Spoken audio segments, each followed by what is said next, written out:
In 1946, the United States sent 4,700 men, 13 ships, and an aircraft carrier to the bottom of the world.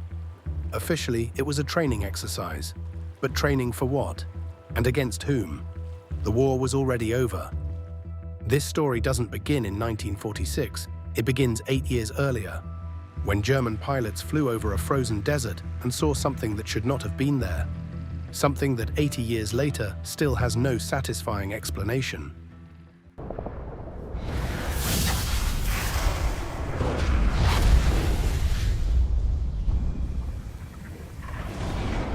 Today, we follow a trail that stretches from a Nazi expedition ship in 1938 through the cold depths of the Atlantic to the bottom of the Antarctic Ocean, where the most famous explorer of the 20th century allegedly found something that was never supposed to be seen. This is the story they tried to bury under 2 miles of ice. Chapter 1. The Secret Expedition. December 1938. Captain Alfred Richer stands on the deck of the Schwabenland, a converted Norwegian whaler fitted with a steam catapult and 2 10-ton Dornier seaplanes. His orders come directly from Hermann Göring, the most powerful man in Germany after Hitler himself. His destination, the bottom of the world. The cover story is simple enough. Germany needs whale oil, 200,000 metric tons a year, imported from Norway, critical for margarine, soap, and industrial lubricants. Finding their own whaling grounds would reduce dependence on a foreign supplier. A practical mission, an economic necessity. But within the inner circle of the SS, there is a very different conversation happening. The Ahnenerbe, the SS division for ancestral heritage, led by Heinrich Himmler himself. For years, they have searched every continent for proof of an ancient master race.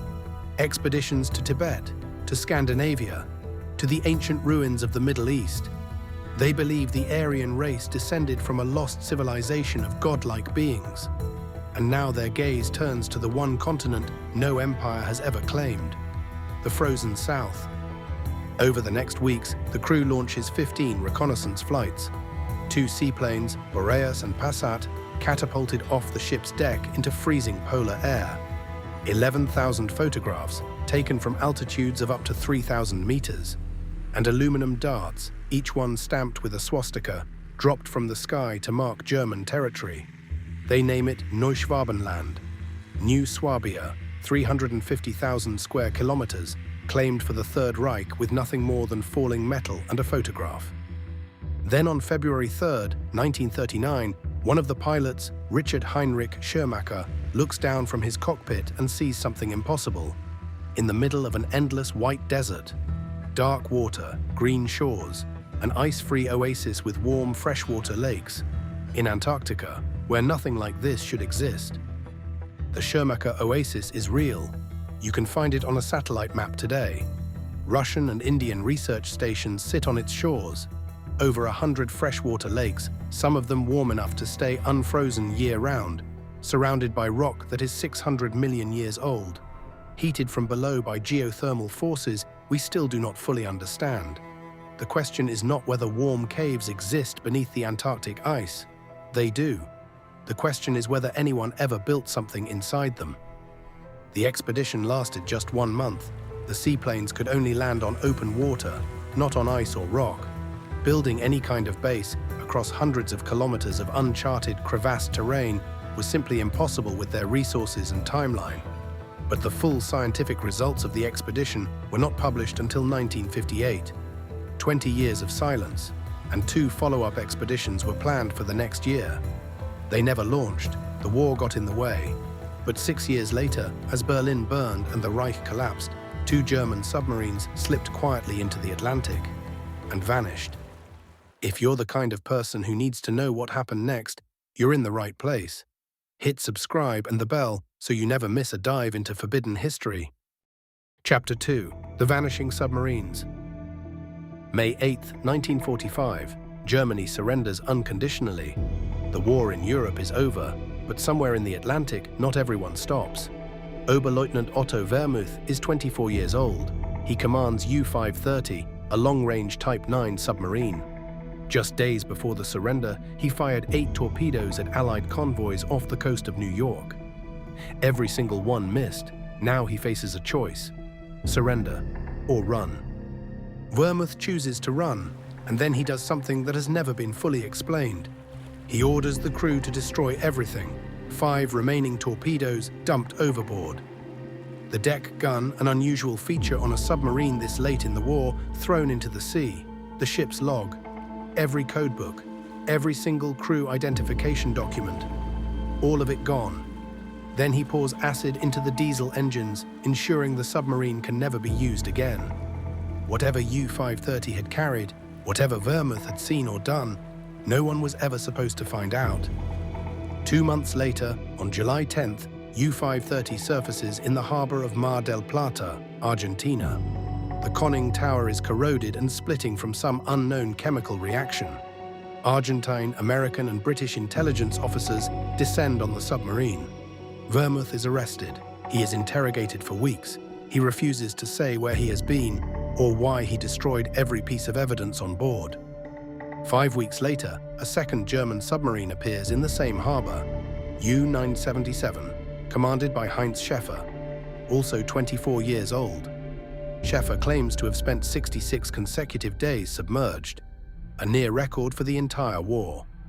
But unlike Vermuth, Schäfer surrenders with everything intact: weapons, codebooks, ship's log. Years later, he even writes a book about the voyage: 2 captains, 2 submarines, 2 completely different choices. One destroyed everything, the other kept it all. The question that has haunted researchers for 80 years: where had they really been? And what was Vermuth hiding? There is a quote attributed to Grand Admiral Karl Dönitz, Supreme Commander of the entire German Navy. He allegedly said, "The submarine fleet is proud of having built for the Führer an impregnable fortress, a Shangri-La, in another part of the world. It is perhaps the most cited piece of evidence for a secret Antarctic base." But if Dönitz said this, no one has ever found the original record. It is not in his memoirs. It is not in the Nuremberg trial transcripts. Historians have searched for decades. The quote appears only in conspiracy literature with no traceable source. And yet this single unverified sentence has fueled 80 years of speculation. Navy interrogators examined both crews and concluded the voyages were innocuous. Simple escapes to a country they hoped would be friendly. Case closed. But years later, Argentine Colonel Romulo Bustos revealed something the press never reported. Before the submarines arrived, his coastal patrol had found a hidden cave stocked with German supplies.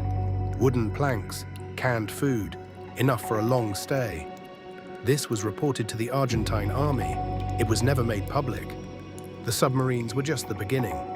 Within a year, the most powerful navy on Earth would send an aircraft carrier to Antarctica. Chapter 3: Operation Highjump. August 1946, 1 year after the war, Rear Admiral Richard Byrd assembles Task Force 68. The numbers are staggering: 4,700 men, 13 ships, including the aircraft carrier USS Philippine Sea and the submarine USS Senate. 33 aircraft. It is the single largest military expedition ever sent to Antarctica. 11 journalists are embedded to document everything. The Navy calls it a training exercise. The scale of the operation defies the official explanation. Transport planes launch from the carrier deck using rocket-assisted takeoff, streaking into polar skies. The first carrier-based flights in Antarctic history. Helicopters touch down on the ice for the first time. 70,000 aerial photographs taken. And Byrd himself flies over the South Pole, retracing a journey he first made 17 years earlier. The Navy films the entire operation. The resulting documentary, The Secret Land, wins the 1948 Academy Award. Then in late February 1947, the operation is cut short. 4 men are dead. 3 killed when their seaplane crashes into a blizzard on Thurston Island. The rescue team takes 13 days to reach the survivors. A 4th man is crushed by heavy equipment on the ice shelf. The official reason for leaving: Antarctic winter is approaching. Every expedition departs before March. It is standard practice. But conspiracy theorists have a very different explanation for the early withdrawal. On March 5, 1947, aboard the flagship USS Mount Olympus, Byrd gives an interview to Lee Van Atta of the International News Service. The article is published in El Mercurio, Chile's most respected newspaper. For the next 8 decades, this single interview will be quoted in hundreds of books and documentaries as proof that Admiral Byrd encountered something terrifying beneath the Antarctic ice. The quote, as it appears in every conspiracy documentary, says Byrd warned about flying objects that could fly from pole to pole at incredible speeds. It sounds terrifying. It sounds like proof. But here is the original Spanish text from El Mercurio. Aviones que pueden volar sobre uno o los dos polos. Aviones. The Spanish word for planes. Not flying objects. Planes that can fly over one or both poles.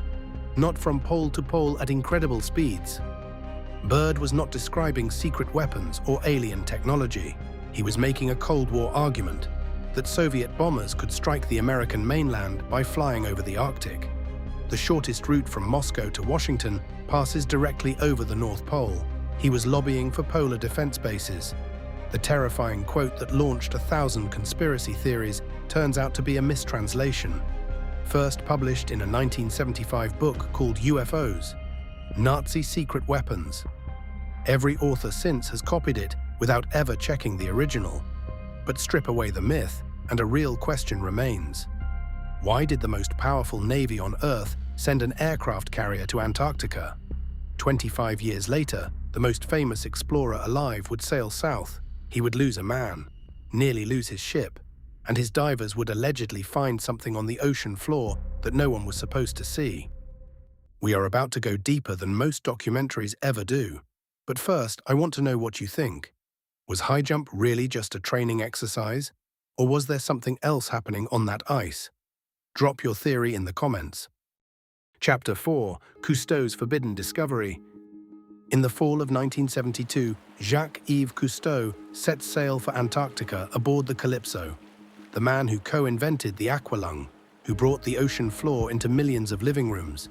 He has explored every ocean on Earth. But before departure, Cousteau flies to New York. He visits American archives. He signs a cooperation agreement with NASA. And then he chooses a route that other explorers find strange. Instead of heading for the rich biological waters of the East, Cousteau sails for the remote western coast, Ellsworth Land, the emptiest stretch of Antarctic shoreline on the planet. December 29, 1972, the expedition reaches Deception Island, a volcanic caldera in the South Shetland chain. Michel Laval, the Calypso's chief mate, is 31 years old, a paleontologist by training. The second in command, a helicopter is ferrying crew between the ship and the island when it makes a hard landing on the volcanic slope. Laval loses his footing. The tail rotor strikes him. The captain of a nearby American research vessel who examined the body said 5 words. Injured? Hell, this man is dead. Cousteau's film crew captured the entire event. It was broadcast in the original television series, but in every subsequent release of the documentary, the footage was cut. The official account was quietly rewritten to say Laval died in a fall on mountain ice, not a helicopter rotor. A fall. The original footage has never been seen again. The expedition presses on into February. Then disaster. A sudden storm hits Hope Bay. Wind goes from dead calm to 150 kilometers per hour in 5 minutes. The Calypso is battered by ice, a 2-foot breach torn in the wooden hull. The port propeller shaft snapped. 30 tons of ice piling onto the deck. For 3 days, the crew fights to keep the ship from going under. They finally limp across the Drake Passage on a single engine. During the storm, they rescue a lost Australian solo sailor who has been missing at sea for 2 months. The expedition ends 10 days ahead of schedule. Decades later, a book appears, Swastika in the Ice, written by Hans Ulrich von Krantz, who claims his father was a former SS officer who fled to Argentina after the war. Von Krantz says he met a man in a Berlin archive whose brother served as a diver on the Calypso, and this man told him what really happened during the 1972 expedition, what Cousteau found, and what he was told to keep quiet about. According to von Krantz, while sailing along the coast of Ellsworth Land, the Calypso's radar detected a large object resting on the shallow seabed. Divers went down. And there, on the ocean floor, perfectly preserved, clearly sunken on purpose, they found a ship. A flat rectangular deck stretching into the murky distance. No superstructure, no mast, no bridge. Unmistakably an aircraft carrier, painted entirely white, no name on the hull, no flag, no identification marks of any kind. A ghost ship at the bottom of the world. It is a stunning claim, but there is a problem. Germany only ever built one aircraft carrier in its entire history. The Graf Zeppelin, laid down in 1936, launched in 1938, with Hitler himself in attendance. But Göring refused to let the Navy have its own air wing. "Everything that flies belongs to me," he said. The carrier sat unfinished for 6 years. It was used as a lumber warehouse. It was scuttled in April 1945, raised by the Soviets, torpedoed for target practice, and sunk for good in the Baltic. In 2006, a Polish survey company found the wreck exactly where the record said it would be, 86 meters deep, 55 kilometers off the Polish coast. Germany's second carrier was scrapped on the slipway in 1940 before it ever touched water. So if there were only two and both are accounted for, then what was the white ship on the floor of the Antarctic Ocean? Chapter 5. The Man Who Started It All. 6 days, that is all it took.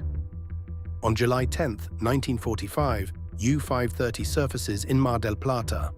6 days later, on July 16th, a Hungarian exile named Ladislas Sabo publishes an article in the Buenos Aires newspaper La Critica. The headline claims Hitler escaped to Antarctica by submarine. It is picked up worldwide. The Toronto Daily Star runs it as Hitler's on Ice in Antarctic. It is the first time anyone, anywhere in the world, connects a German submarine to a secret base beneath the ice.